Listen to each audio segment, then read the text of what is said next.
From the Caribbean islands to the east coast of the United States, a deadly drug gang makes millions. But its leader remains a mystery.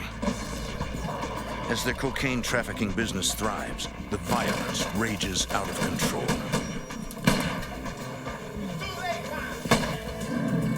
To destroy the gang, agents and police know they must identify the leader and take him down.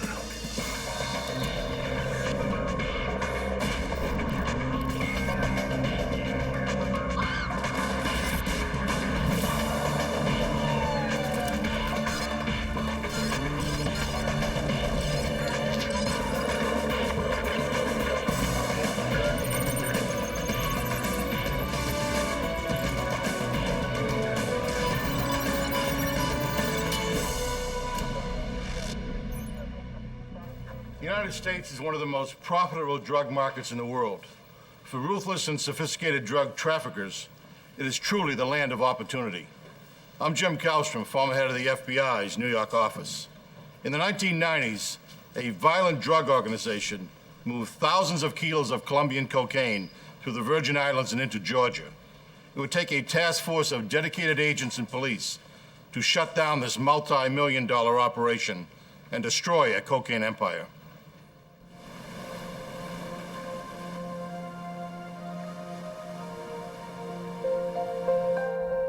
The U.S. Virgin Islands are a tourist's paradise. Lush tropical islands and miles of sandy beaches, all in America's backyard. But these islands hold a dark secret. Law enforcement refers to them as the cocaine funnel. Because they are located halfway between South America and the U.S. mainland, drug gangs use the islands to ship large amounts of cocaine into the U.S. Starting in the early 90s, a drug gang called the Island Boys shipped thousands of kilos of cocaine into the U.S. through the Virgin Islands.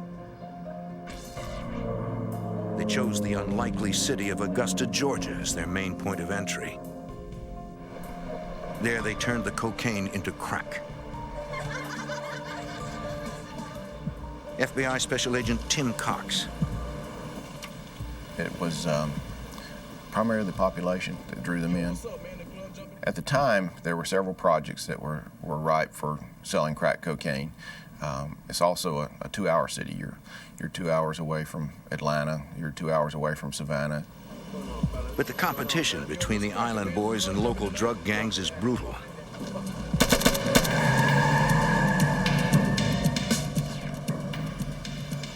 Eugene Smalls runs the Augusta operation for the Island Boys.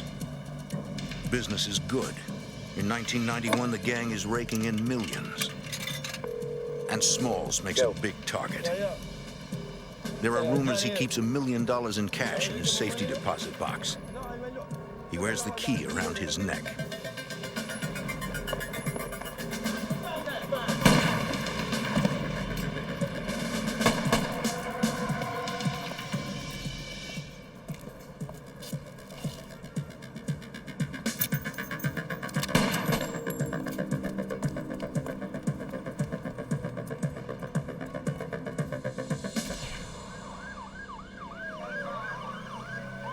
By the time Augusta police arrive, Eugene Small's safety deposit box is empty, and the powerful drug dealer is fighting for his life.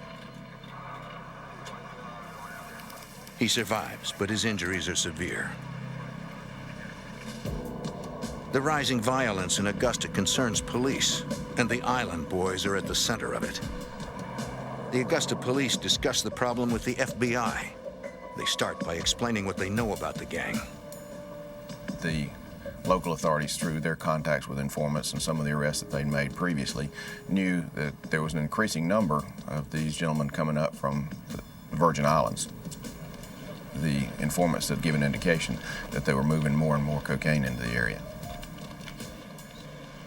In October 1992, the FBI and U.S. Customs worked to build a federal conspiracy case against the Island Boys. Cox suspects the Island Boys are working with a major Colombian cocaine cartel. One thing is clear, they are as mysterious as they are deadly.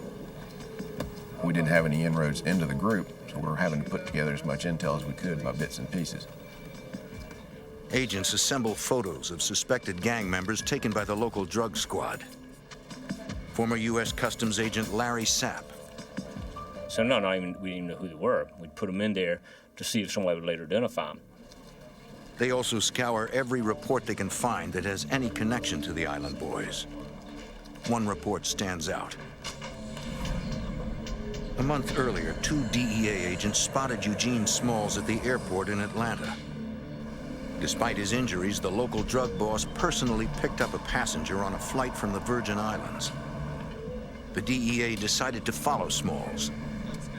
Agents radioed the Georgia Highway Patrol and asked them to pull the car over for speeding.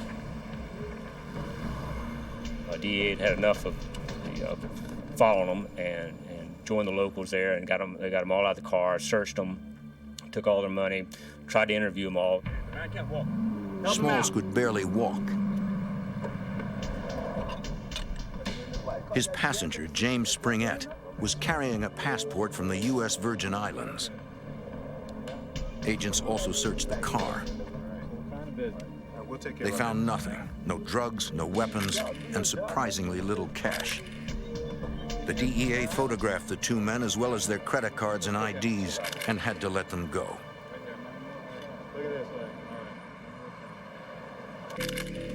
Agents can use the credit card information to track the movements of all 4 suspects.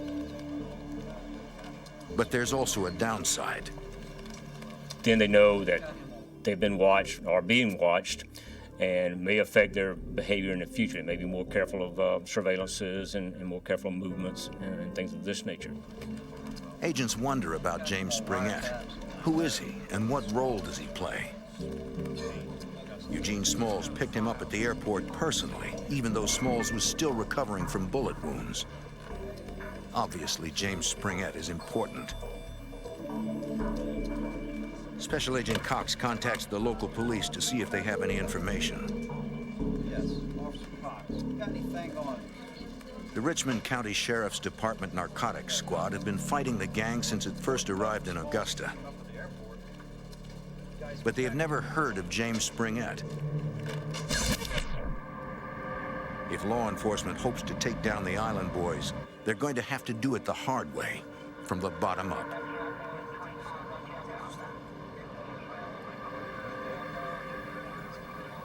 We started on the street level, doing surveillances when we could, getting information from the local authorities, and trying to develop some other inroads into the group. Again, they hit a brick wall. The Island Boys have a dangerous reputation. Even paid informants were afraid to talk about the group. It was hard to develop informants because this group was known to be violent, and informants were afraid to do anything with them because they had a reputation for hurting and killing people. Federal authorities conduct surveillance. They observe that members of the gang frequently use motel rooms to do business. After they check out, teams of agents search their rooms. You'd be surprised that you find phone numbers, photos, different things. This whole case was like somebody that had filled a room with puzzle pieces and we're trying to dig our way out and figure out who was who. The pressure is constant and intense. Too intense for Eugene Smalls, the head of the Augusta Island Boys. We were putting a lot of heat on him. Eugene Smalls decides to relocate to Virginia. I personally think that the reason Eugene left was things were getting too hot for them around Augusta. In Smalls' absence, a man named Shaquem Gabriel becomes the new leader of the Island Boys operation in Augusta, Georgia. Agent Sapp alerts Virginia authorities. Eugene Smalls is heading their way. They were on him as soon as he got up there and worked him and ran a good case up there. Smalls is arrested in Virginia Beach for drug trafficking and eventually convicted and sentenced to 90 years in prison. In Augusta, agents focus on Shaquem Gabriel, the new leader of the Island Boys. They suspect the gang is bringing drugs in through the Atlanta airport.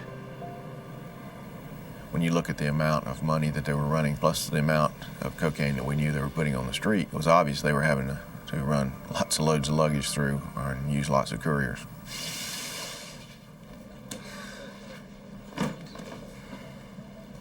On June 14, 1995, agents in Atlanta find a suitcase containing 7 kilos, more than 15 pounds of cocaine. James, we can change this around. Who you delivering the coke to? Investigators question the courier. James. He tells agents the drugs were going to Shaquem Gabriel in Augusta. We had enough corroborating information, through phone tolls and things to substantiate exactly what the courier was saying. Based on the courier's statement, authorities are able to obtain an arrest warrant and a warrant to search Gabriel's home. On June 15, 1995, authorities serve both warrants. As the agents close in, they have no idea what Gabriel has waiting for them behind his door. In Augusta, Georgia, the FBI, along with U.S. Customs and local police, work to take down a violent drug gang. Investigators arrest Shaquem Gabriel, the man they believe is the new head of the Island Boys in Augusta.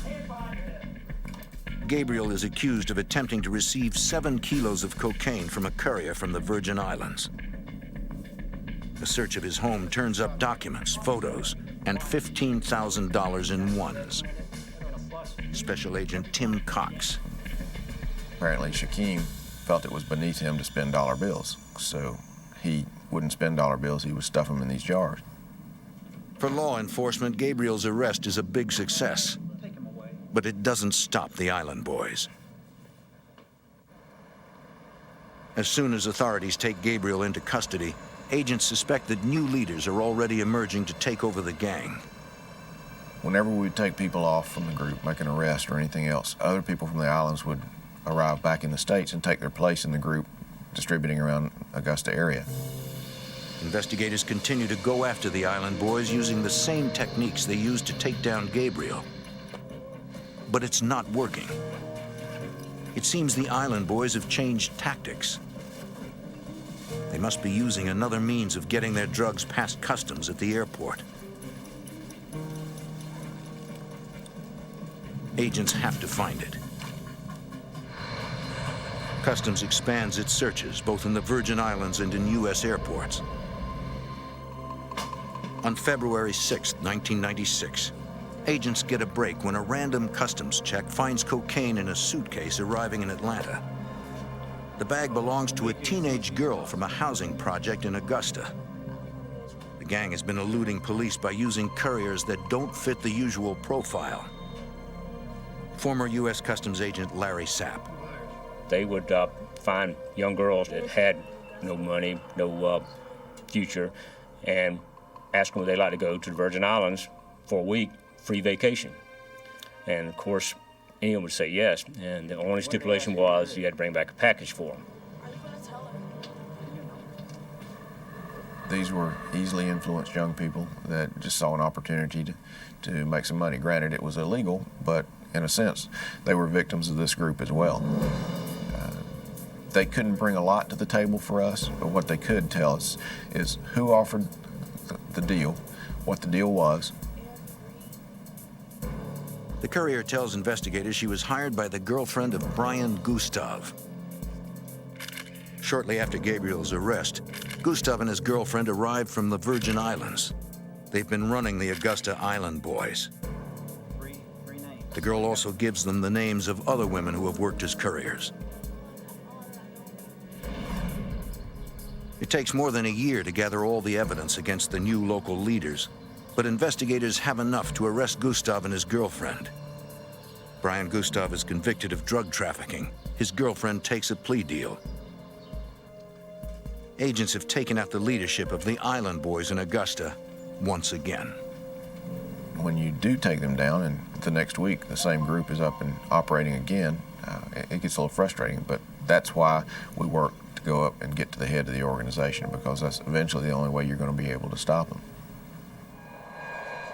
Arresting drug dealers in Augusta is not stopping the flow of drugs into the U.S. Agents know they must find out who is running the Island Boys operation. Their leader must be in the Virgin Islands. In 1996, the U.S. Virgin Islands became designated a HIDTA, which stands for High Intensity Drug Trafficking Area. Detective Chris Howell is on the DEA task force formed to target drug traffickers in the U.S. Virgin Islands. 2 minutes out.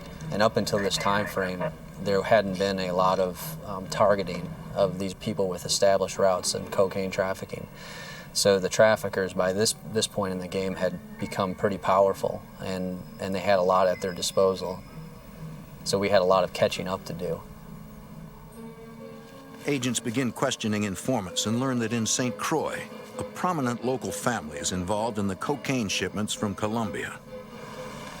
Intelligence information that was gained from confidential sources stated that one of the family members was the St. Croix girlfriend of James Springett. Investigators recognize the name. In 1992, DEA agents photographed Springett after Eugene Smalls picked him up at the Atlanta airport. And that informant also told us that he was the biggest drug trafficker in the islands. And so our focus kind of started to begin to switch focus from this prominent family over to James Springett. Investigators discover that Springett's girlfriend has more than half a dozen cell phones in her name. These phones may hold the key to cracking this dangerous drug gang. When we began to look at those phones and look at the toll information off those phones, other names that came up through informant information began to appear on those tolls. And it was obvious that this girl had, something to do with what was going on. While agents pursue the cell phone lead, they continue to work the streets. From informants, agents learn that a small shipment of cocaine is scheduled to leave St. Thomas via seaplane. The surveillance team spots a suspected courier carrying a cardboard box aboard. The seaplane takes off for the largest of the U.S. Virgin Islands, St. Croix. We let them board the plane. We get airborne on their way back to St. Croix. And we established surveillance where they were going to dock here in St. Croix. When the seaplane lands, Detective Chris Howell and the DEA are waiting. They suspect the box the courier is carrying is full of cocaine. Agents are in place for a routine takedown, but the plan changes.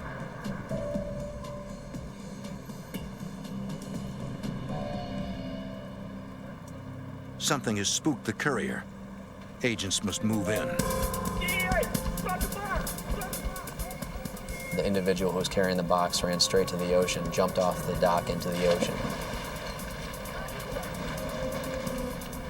As he tore into the box, kilograms of cocaine began to float out into the water.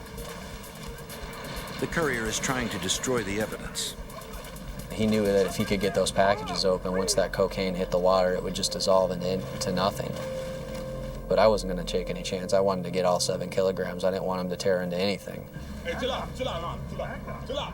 Detective Howell rescues several kilos of evidence and a cell phone purchased by Springett's girlfriend.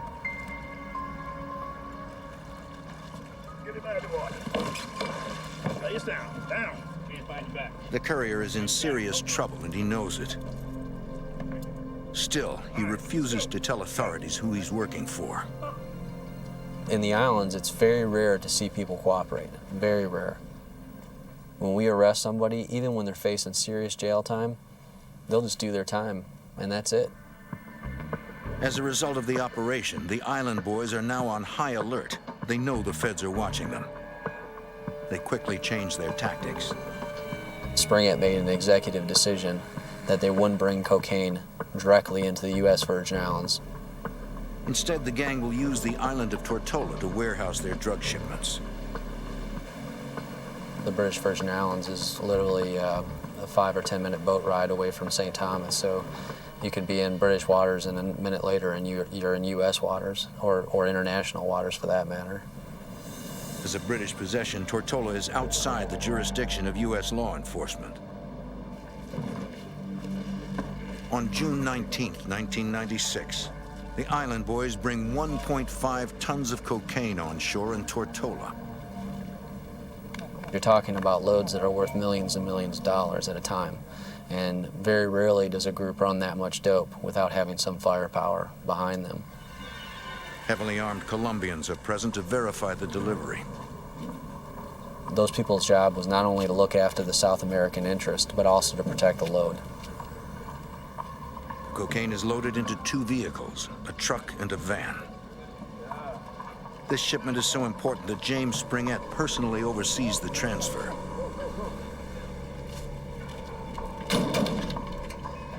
The 2 vehicles head for a safe house to store the cocaine. The drug dealers are unaware the Royal Virgin Island police are waiting for them. Officers have been watching the van for over a month. Every 2 weeks, it travels from the east end of the island to the west end, weighted down with something heavy. They suspected it could be drug trafficking, but they also suspected it might have been involved in some burglaries that had been occurring on the east end of the island. When a pickup and van approach, the Royal Virgin Island police move in. The pickup manages to squeeze through the roadblock,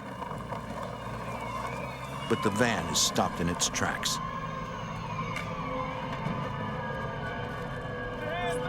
Hands up! Out of the car! Out of the car now! Out of the car! Move! Put your hands up right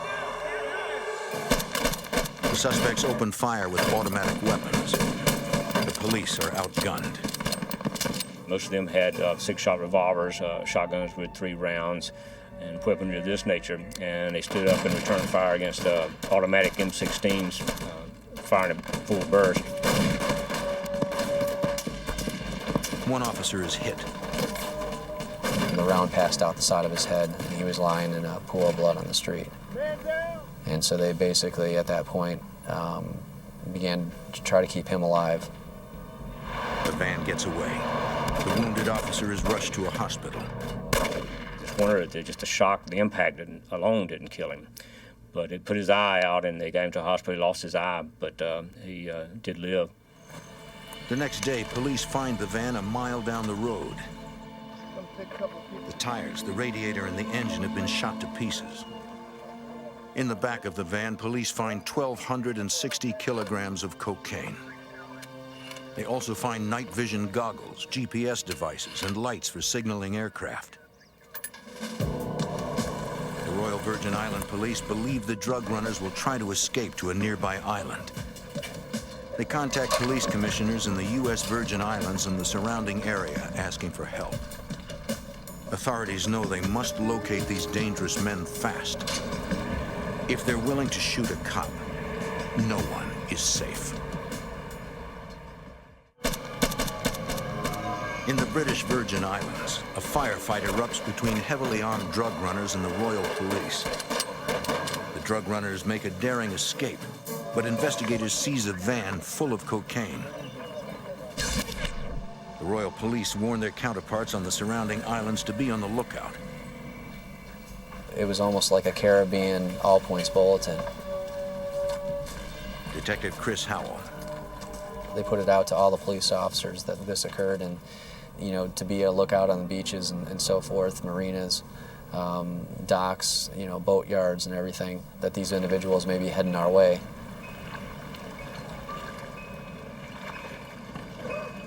You seen these guys? Police around the islands are on the alert for anything unusual.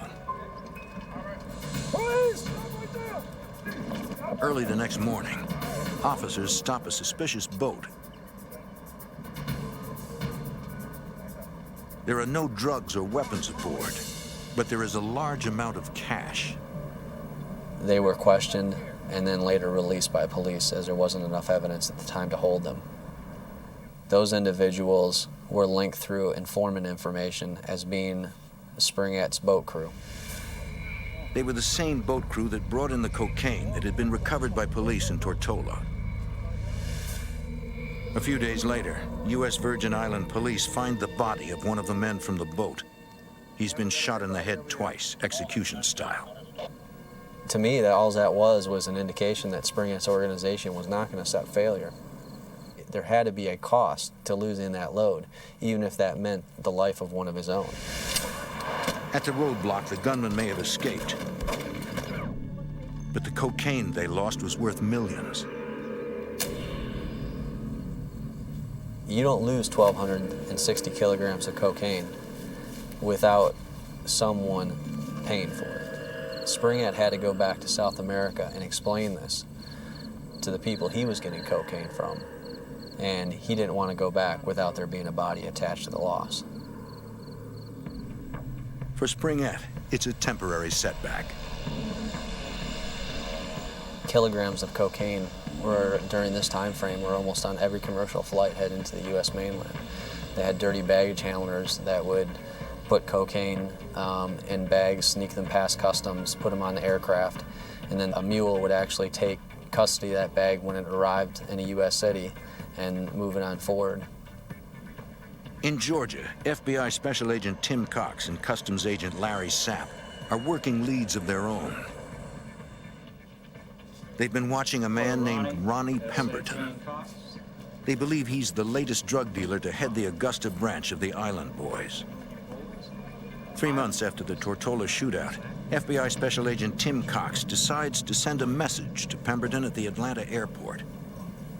I had heard through our street sources that Pemberton had called me a punk and said we were never going to catch him. And so I thought I would at least introduce myself. So I went to the airport when he came back in and went up and introduced myself and said, "Hi, Ronnie, welcome back to the country. I'll be around. Come see me if you'd ever like to talk." But as agents know, Island Boys never talk.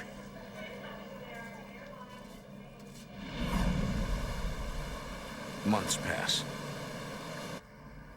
In the Virgin Islands in early 1997, the two agents get the break they've been waiting for.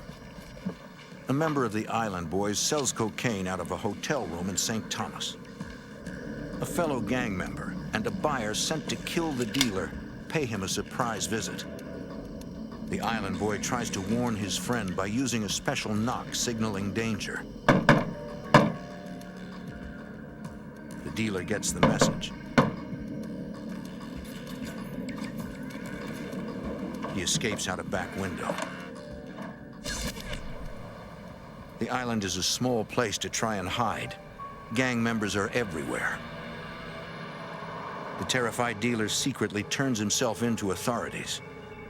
In exchange for protection, he agrees to tell the FBI what he knows about the Island Boys and their dealings in Georgia.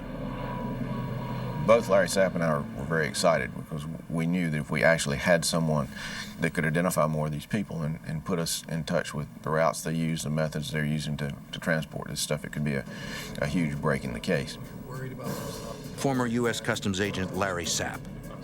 He was the first one to give us all the ins and outs, who was the leaders, how they smuggled, how they distributed, who were distributors, and things of this nature. It's a real big break in the case.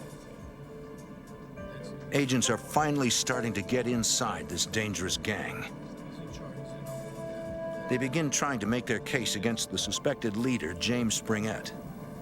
We would search customs travel records. We would find out when he had gone in and out of different countries. We would find out when he would show up on either wire intercepts or show up in conversation with someone else. By doing that and by tracking the shipments, you can put Jimmy in the same area. This all goes to circumstantial evidence and ties Jimmy with it. Springett is careful to keep his hands clean. He does his dirty work through intermediaries and rarely comes in contact with the coke. At the same time, on the island of St. Croix, the DEA convinces a federal judge to allow them to wiretap the prominent family suspected of drug smuggling and of having ties to Springett. We applied for the first ever Title III in Virgin Islands history. DEA agents secretly install the wiretap in a switching station and hide the equipment. We'd already received information that they had individuals that worked within the phone company that were checking their phones regularly to see if they were tapped. And so we had to hide that equipment within the phone company's regular wiring. For 1 month during the summer of 1997, investigators listen to the wiretap and conduct simultaneous surveillance. They hear frequent references to Springett's girlfriend, but nothing concrete. The island boys are careful about what they say on the phone. You could tell the conversation was starting to get good. And the next thing that we would hear is, "Let me call you back." And then surveillance, watch him hang up the phone, jump in his car, and drive down to a payphone, and he'd finish the call at the payphone.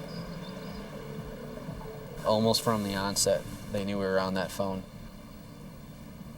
Certainly when you go up on a wire, you expect when the wire goes down, there's going to be a roundup very shortly thereafter. We weren't there with this wire. The wiretap does provide enough evidence to justify search warrants. On August 7th, agents launched simultaneous raids on 22 island homes and businesses.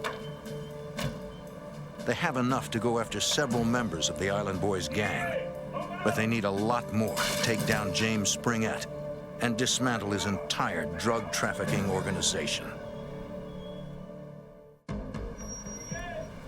In the Virgin Islands, the DEA and police raid 22 locations. They need enough evidence to put suspected drug lord James Springett out of business forever. His girlfriend's house is a prime target. In her bedroom, agents find $500,000 in cash and a business card for an attorney in Panama. They also find Springett's U.S. passport.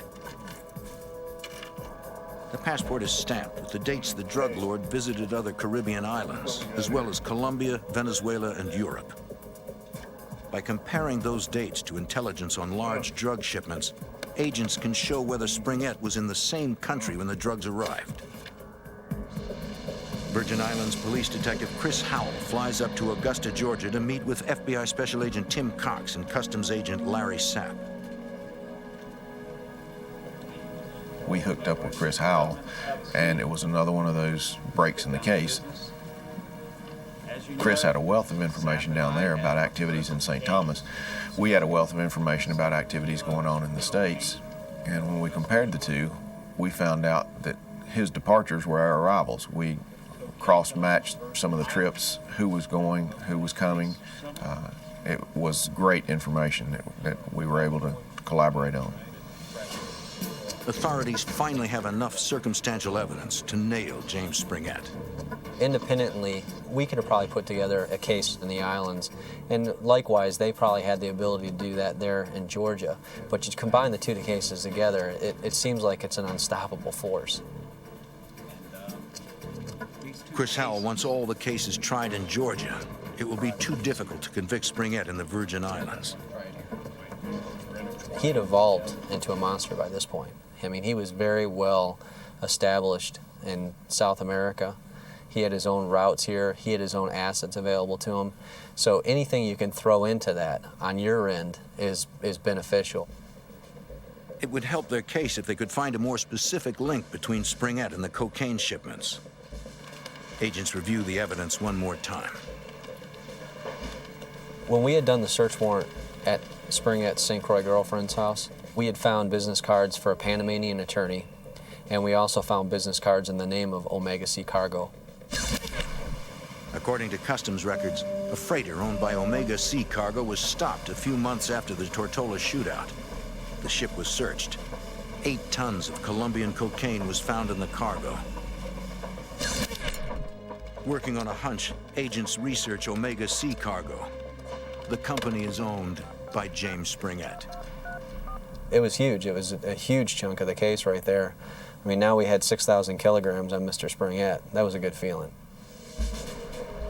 Federal authorities develop a plan to dismantle the Island Boys, starting in Augusta, Georgia. December 15th, 1997. Ronnie Pemberton, the local head of the Augusta gang, attempts to buy 2 kilos of cocaine from a Virgin Islands supplier. The FBI is watching. In the motel room next door, Customs Agent Larry Sapp and FBI Special Agents Tim Cox and Mike Varicalli videotape the buy via hidden camera. Our ultimate goal was to tie the organization all the way back to a Colombian connection and find out where the drugs were being processed and at what point they were being handed over to Springett and his organization so we could get to the highest level we possibly could. Ronnie Pemberton came in, met the informant. We got it all on video with him holding up the keys in hand, balancing, weighing to see which one weighed a little more than the other. Pemberton takes his time examining the bags of cocaine. Finally, he picked 2 he wanted.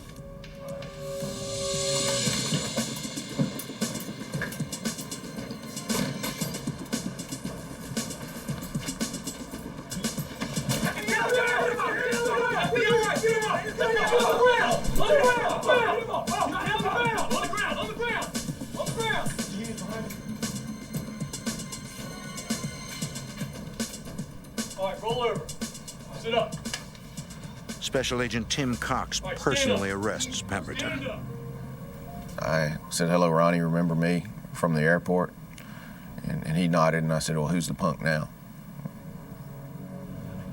Shortly after Pemberton's arrest, FBI Special Agent Tim Cox is promoted and transferred. It's a bittersweet pill because I was with this case since its inception. I knew we were headed towards taking Jimmy Springett off, but I also knew I would not be there for the finish. Cox leaves Special Agent Mike Varicalli in charge of the Island Boys investigation. Over the next few months, Varicalli and his team continue methodically building a case against Springett and the Island Boys. The more we looked into it, the more we uncovered. 10,000 kilograms turned into 20,000, which turned into 50,000. Less than a year after Pemberton's arrest, an Augusta grand jury delivers indictments against Springett, his girlfriend, and 5 of his closest associates. We had a sealed indictment for quite a long time, and we're just building a case. We were building a story. We were basically building our case for court. We identified individuals, we identified assets. Investigators want to arrest all suspects simultaneously so that none of them can run. But there's a snag. Springett has gone into hiding. It was a frustrating time period because here we are ready for this party and we can't find our main guy. Springett is smart and careful. He did not use the phone unnecessarily. He did not spend a lot of time in one location, and he tended to reside in areas where the U.S. government didn't have complete access and total reach. For 2 long months, authorities can't find him. Then, in Medellin, Colombia, the case takes a dramatic turn. Please have a seat. A local woman approaches DEA agents. How can we help you? She tells them she knows a big American drug dealer. His name is James Springett. In Medellin, Colombia, DEA agents get a big break in the search for drug trafficker James Springett. An informant claims she knows where Springett lives. She basically walked into the DEA office there and agreed to cooperate with law enforcement. How can I help you? Detective Chris Howell. She indicated he had a penthouse apartment in Medellin. We knew the apartment existed, we just didn't know where it was. The apartment had like muraled ceilings, solid gold faucets, a very expensive apartment. The woman agrees to give the DEA the location of Springett's apartment. In exchange, she wants a fresh start for her family in the witness protection program. We've been looking for you. Authorities agree to the deal. Special Agent Mike Varicalli. Springett was pretty well insulated in Medellin, Colombia. It seems to be a haven for high-ranking drug organization members, so it's traditionally difficult to locate and apprehend an individual for drugs in Medellin. The DEA requests an arrest warrant from the FBI and U.S. Customs in Augusta, Georgia. Former U.S. Customs agent Larry Sapp. The agent there called me and asked me, do we actually in fact have a warrant for James Springett? Of course, I enthusiastically told him yes. He asked for me to fax down the fingerprints, the pictures, and all the stuff he would need to get him picked up. The DEA also contacts trusted members of the Colombian police. 2 Colombian police officers stake out Springett's luxury apartment, waiting for him to appear. To the Colombians, it looks like Springett is leaving for good. They have to move fast. They felt like their surveillance was burned and they better go ahead and arrest him, and that's what they did. The officers don't have time to wait for backup. They move in. Those two stopped the vehicle and arrested Springett and his driver by themselves, which we thought was mighty courageous. Special Agent Tim Cox. When I first heard that they had him in custody down in Colombia, I was elated. This was the culmination of a 14-year investigation, which started from the lowest level street dealers all the way up to the made man with the Colombian mafia who had the direct Colombian connection supplying cocaine. Agents from the FBI, Customs, and the DEA converge on the Virgin Islands to arrest Springett's associates. Local drug dealers quickly retreat into their fortified mansions. We probably got dope dealers flushing their dope everywhere on St. Croix. One mansion on St. Thomas is so remote and well protected that Virgin Island police have to rappel down the cliff above it and approach it from the rear. They had walls up around the house, electric gates. There was a real security issue on how we could do these things successfully. House by house, the task force arrests the leadership of the Island Boys. Although they finally have Springett in custody, getting him back to the U.S. proves to be far more difficult than anyone had ever imagined. He's in custody in Colombia, yeah, and that's the big problem, because extradition out of Colombia is a difficult task, and what made it more difficult is he had citizenship at that point in Colombia. Investigators will now have to go through a long bureaucratic process to try to extradite him back to the U.S.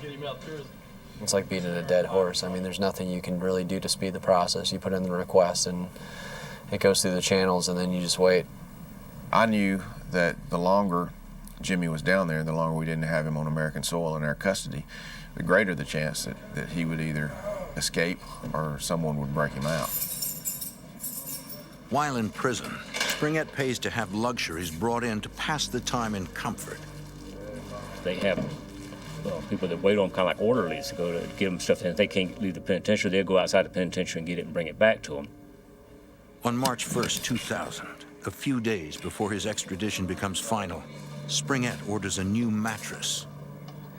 When the new mattress was delivered to his cell, he was able to insert himself in the new mattress. It was just wide enough to fit his body, and the individual that brought the mattress to him aided him in sewing the mattress back up. So there was no hole, there was no evidence that someone had been inserted into the mattress. One of the most dangerous drug dealers in the world is carried out of his cell past unsuspecting guards. American drug trafficker James Springett attempts a daring escape from a prison in Colombia sealed inside a mattress.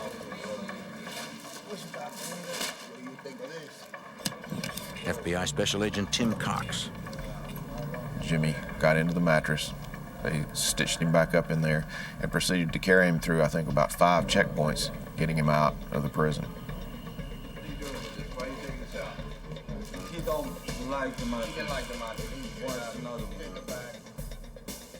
An investigation later shows that Springett paid more than $3 million in bribes to set up his incredible escape.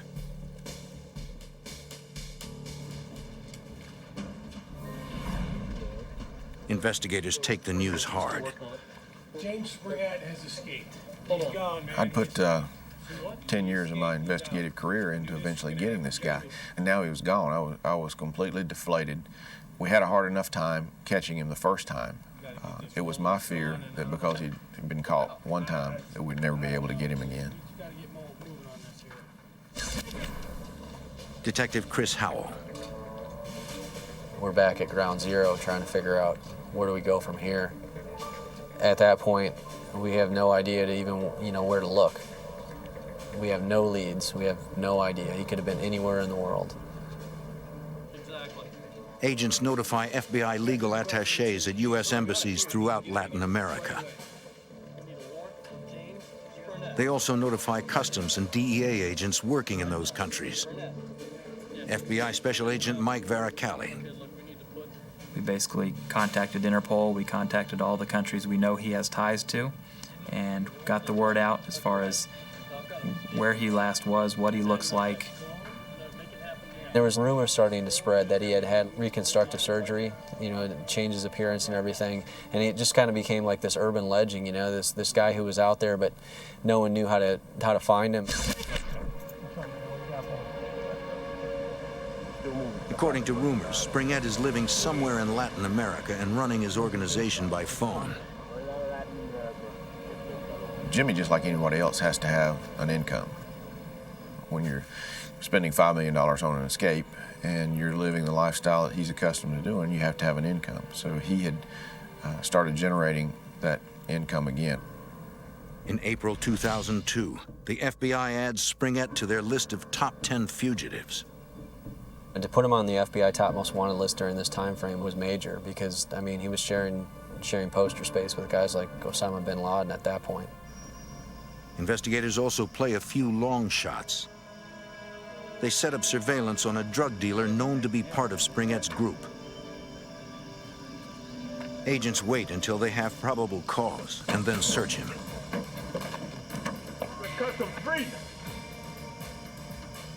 They find a large amount of cocaine and take him into custody. Help us find your uncle. You'll do a lot less time. Investigators pressure the dealer. What city is he in? I don't know. What country is he in? He decides to talk.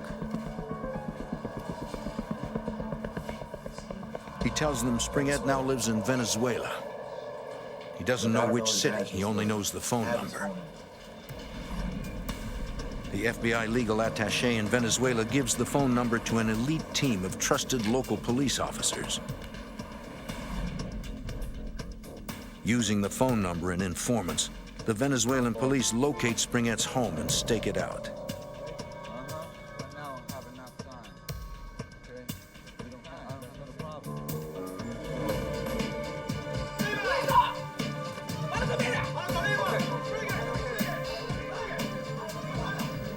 Springett offered $2 to $3 million to just let him walk away from the scene.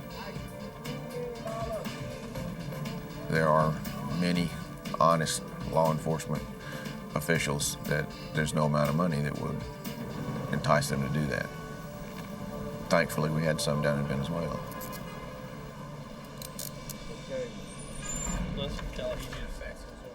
FBI, DEA, and customs agents work to get Springett back to the U.S. as soon as possible.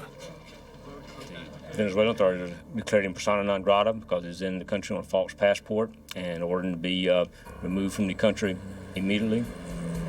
Less than 24 hours after the arrest, Venezuelan police hand Springett over to FBI and customs agents at the airport. Agents fly him back to the United States. He knew that he wouldn't stand a chance going to trial in Augusta, Georgia, with all the evidence that had been, you know, mounted against him. I think he knew the only thing he had available to him and his only chance of ever having, you know, the chance to see the light of day again would be to accept a plea agreement. Springett pleads guilty to one count of conspiracy to import cocaine. The notorious drug lord is sentenced to 35 years without parole. Hard to beat the significance of this investigation. When you talk about a street-level case being worked all the way up to a 10 most wanted and an ultimate capture, it's kind of hard to beat that. It's definitely a highlight of my career.